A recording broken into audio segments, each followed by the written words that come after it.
Okay, moving on to the next segment of today's show. I wanted to talk a little bit about Deshaun Watson. And really, one thing I've noticed, Andrew, with this whole Deshaun Watson fiasco in Houston is that a lot of people have been talking about, okay, like, Deshaun Watson, where is he going to go? Is it the Jets? Is it the Dolphins? Is it the Niners? Whoever, the Patriots, the Raiders, that was a report today. But not a lot of people have been talking about the Texans and just how inept of an organization they are. And more importantly, Andrew, how did we get to this point with Deshaun Watson? Because it was only about a year ago, a little bit more than a year ago, the Texans had a 24-0 lead in Arrowhead Stadium against the Chiefs. Deshaun Watson, DeAndre Hopkins, they're both excited on the sidelines. J.J. Watt, he is looking for a big run. And all of a sudden, dude, the Texans are on the verge of being in an absolute mess. And they're in an absolute mess right now, but it could be much, much worse. So Cal McNair, their owner, has basically been, I think, the main guy to blame here. Because I don't think that he's taken winning as the 100% necessary thing for them to do on the top of his list. I think that he just has been a little bit uninterested. He wants to hand the power off to other people. That's exactly what he did with Bill O'Brien. And look, Andrew, I don't know about you. Bill O'Brien, I think we could both agree. He was not a good GM. The fact that he traded DeAndre Hopkins was the first step, I thought, that ruined the Texans. But he wasn't an awful head coach. Like, they won a couple division titles with him. And really from there, making him the general manager, that's really where everything just started to go wrong. But at the same time, you look at this dude, Jack Easterby, from the New England Patriots. Andrew, I don't know how familiar you are with Jack Easterby, but he apparently was the Patriots team chaplain. And he was well recognized across the league. And I don't know if you knew this, Andrew, but Houston has a lot of guys in their front office linked to New England. The new GM they hired, Nick Caserio, was Bill Belichick's right-hand man for 20 years in New England. And one of the guys that Houston has really brought into their room and, from that New England tree has been this dude, Jack Easterby. And Jack Easterby and Deshaun Watson do not get along. Jack Easterby apparently, dude, it's a crazy story, he's kind of been using religion to up his power. He's kind of been using his spirit and leadership and, like, it's some voodoo type stuff, man. It's very odd. And the Texans owner is just watching it all happen with no real urge to solve these issues. And I don't know about you, Andrew, but if I'm a Texan fan, I'm fuming right now. Our star quarterback, who we just paid, wants to leave.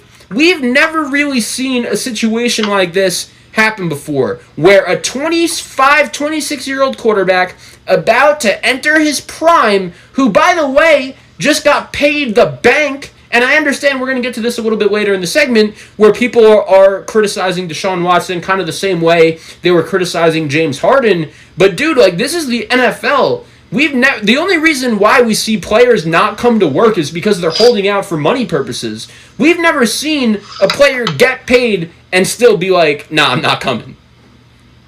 Yeah.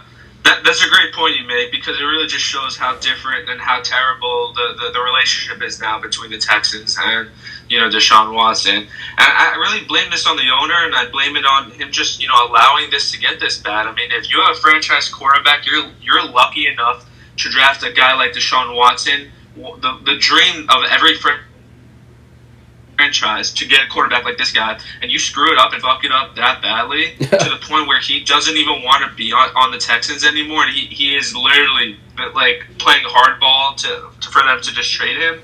It's just really an embarrassment, and it's sad because, as a Texans fan, if you're a Texans fan listening to all of this, it probably makes your stomach sick just thinking about, how great a few years ago you had it. You had a number one wide receiver, a top 5 wide receiver, and a top 5 quarterback, along with a solid defense, and it just all turned to shit.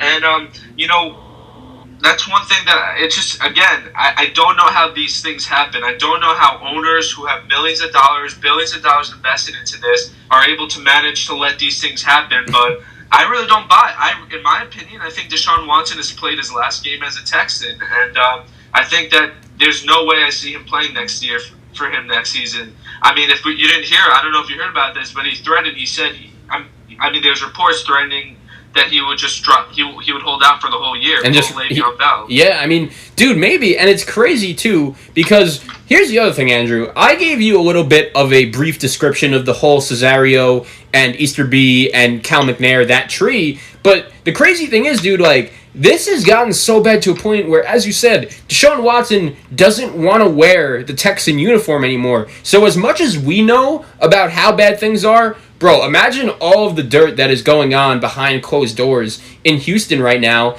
And here's another thing, dude.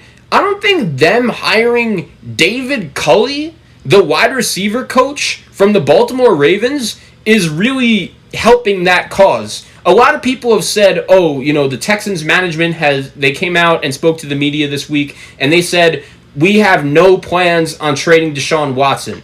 And the new coach, Tully, said, he was like, oh yeah, Deshaun Watson is our quarterback. One of the main reasons why I took this job was to coach Deshaun Watson. But if you have any idea what exactly is going on here, and you're connecting all of the reports that have been going on, is Deshaun Watson going to play another game in a Houston Texan uniform? Who knows? If I'm their management, if I'm their owner, I'm still doing literally whatever I could to fix things as soon as possible. But at the same time, the more time goes on, I don't really know what exactly is being accomplished. Because one thing I'll say is this. If Houston wants to trade Deshaun Watson, as much as it would suck for them as a franchise, and they would be an awful team next year, probably the worst team in the league next year, there's no doubt about it. But, like, if they get 4 first-round picks, 3 first-round picks, and, like, a good defensive player or two, at least that is something to build off of them. If you just, you know, bring back Deshaun Watson and not trade him, and he just doesn't play for a full-on year, and he's like, all right, I'm down just not to take money, and it's gotten this bad, I don't know if you're the Texans, you being that petty, is getting anything done. And this is why I said, dude, to start off this topic, this is something we've never seen before. A young, great star player about to enter his prime who has already gotten paid. He doesn't even want to play for the current team he's on because things have escalated this badly. Yeah, and I think that the Texans really just screwed themselves over. I don't think they even had an option to hire someone better than David Culley because, in my opinion, who would want to go to the Texans organization and coach them?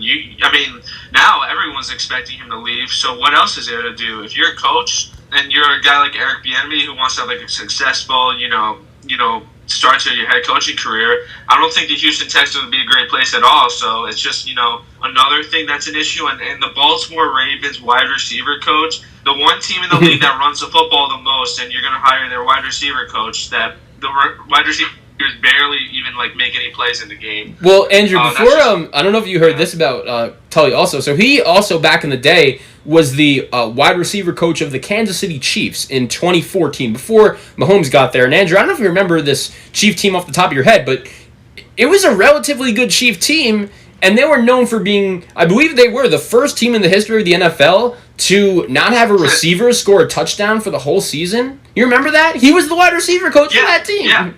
I remember, and I'm just not sure. I just get confused why they would even.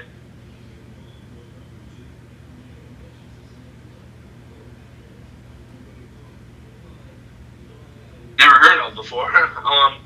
But yeah, I think the Texans are in. I think they really need to just lick their wounds and just. I think they're gonna have to trade him. They're gonna have to take this loss because if they don't, like we just talked, let's just think, let's just think, a good world, right? Deshaun Watson holds out, or even he does play with them. How good are they gonna be? They have no first round pick this year, and they don't have any salary cap. They're over the cap. They're gonna have to cut a lot of players that they have. Waste this guy's career. I think it doesn't make sense for either organization. At least if the Texans get a haul, 3 first-rounders, 2 defensive starters, 2 seconds, they'll at least have another direction to go in, and they can start rebuilding because I think that's the only option they can. Yeah, dude, I agree 100%. They screwed it up this much to the point where they just need to blow it up. Yeah, dude, I agree 100%. So go ahead. Yeah, I agree 100%, dude, because when you look at this whole situation, man, as you said at the top, I don't know how you got it. I don't know how this got this bad this quickly. One other thing, Andrew, I'll ask about, a lot of people have been saying that, okay, as bad and as inept as an organization as the Texans are, Deshaun Watson is still getting paid a lot of money. And a lot of people are saying, like, you made your money. Like, what are you doing holding out? Like why are you acting like this? Why are you requesting to be traded? What are your thoughts on this, dude? Do you think that things must have gone so bad that there's a real legit reason for him to act like this? Because we don't know Deshaun Watson personally, I get it, but he's never really seemed like the diva type. This is kind of something we've expected from a wide receiver. Like, this is something Antonio Brown we'd expect for him to pull it off, and we'd be like, all right, Antonio, like come on, like, you know, you're a nut. But, like, Deshaun Watson has never been a kind of guy that has gotten into legit arguments with coaches or anything. He's never really had that diva personality. So I think things have escalated. They must have pretty badly. And it must have escalated pretty soon because he signed this contract, this extension, literally earlier last year, and it just really, I just think that it's just, I bet he feels really disrespected because, I mean, if you're the franchise quarterback, you want to know who's going to hire you. You want to at least have your voice heard as a franchise quarterback.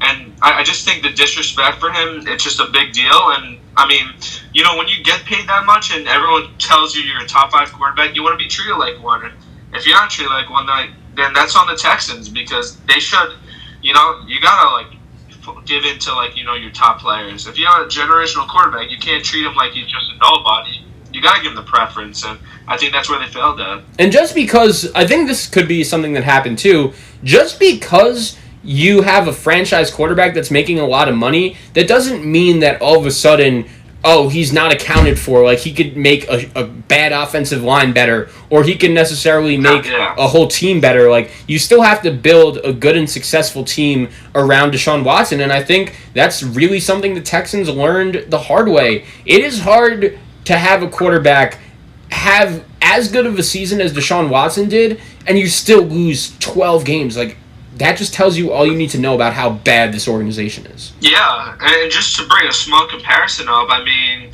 you know, this is not that big of a stretch, but a little bit of a stretch. It's just like, you know, look at what happened with Indianapolis. They failed to put the talent around him. They failed to put a good offensive line around Andrew Luck, and he forced him into retirement. And maybe Deshaun Watson's looking at that as well. He sees how this front office and ownership and GM are not surrounding him with the best talent. I mean, if you think about it, like, you did trade away DeAndre Hopkins 2 years ago for no reason. I mean, I get the cap reasons, but you're paying Brandon Cooks the same amount. There's no reason for that. And then, you know, you have a pretty bad offensive line besides Tunsil.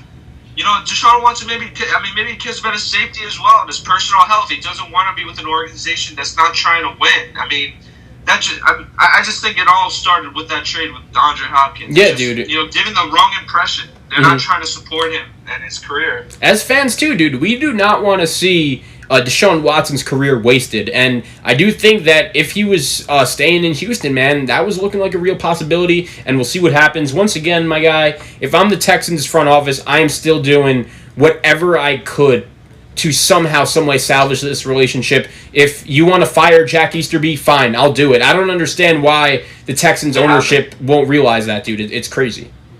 Yeah, and I actually think he's going to be a New York Jet coming up this upcoming season, thankfully. Where do you predict him to leave, or do you have any prediction?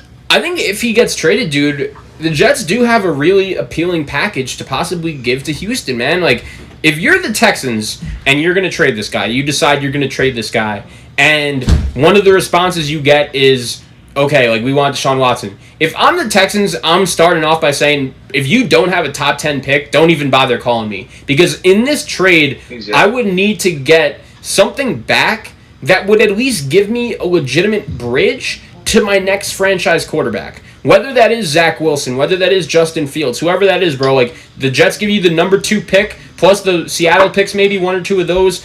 I think the Jets have a real argument to possibly giving Houston the best package. And let's see if they like Sam Darnold, dude. The only thing I would be concerned about is if for some reason they really like Tua. I think Miami would have plenty to give, just like we would. The number 3 pick isn't that far back from the number 2. And if Houston thinks Tua could be the guy there going forward, maybe they do that. But I think the Jets and the Dolphins are the 2 teams that right off the bat, those are the 2 teams that make sense to me. Yeah. And one more thing, did you hear about Sam Darnold being? I mean, Adam Schefter reported that he actually might be valued as a first-round pick in a trade. So I'm not sure if you heard that, but that's more ammo we could also give the Texans. Yeah, dude. I don't necessarily know if I really believe that, but hey, man, we'll see. We'll see what happens. We'll see what exactly Sam Darnold's real value is. But yeah, it's gonna be crazy to see what happens with Deshaun. We both don't really know how this situation got this out of hand this quickly, but all we know for sure is the Texans are in big trouble.